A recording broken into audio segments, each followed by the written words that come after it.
Mana ada ceritanya ojol itu gampang.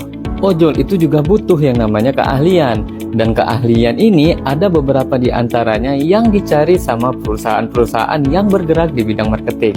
Mungkin bagi sebagian orang, ojol itu ya gampang. Cuma sekedar terima orderan, terus berangkat menuju lokasi, habis itu jemput penumpang, lalu antar ke lokasi tujuan. Tapi nggak gitu bro. Ojol itu juga butuh yang namanya keahlian. Keahlian dalam mengendarai motor, keahlian dalam membaca Google Map, keahlian dalam skill komunikasi. Ojol itu nggak bisa bawa motor asal-asalan. Jadi ojol itu harus ada namanya keahlian dalam mengendarai motor biar penumpang ini ngerasa nyaman dan nggak risih saat dalam perjalanan. Dan ojol juga harus bisa baca Google Map, tujuannya agar nggak nyasar. Dan ojol juga harus tahu rute-rute tercepat agar penumpang ini bisa sampai ke lokasi tujuannya dengan cepat.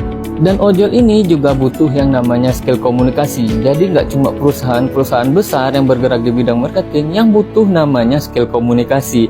Ojol pun juga butuh yang namanya skill komunikasi. Skill komunikasi agar dia bisa menata perkataannya agar penumpang ini selama perjalanan nggak tersinggung dan merasa nyaman komunikasi dengan si ojol ini.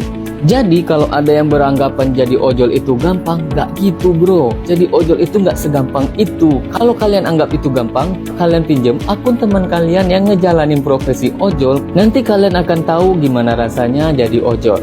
Bener nggak butuh yang namanya keahlian? Oke teman-teman, lanjut jalan, bye.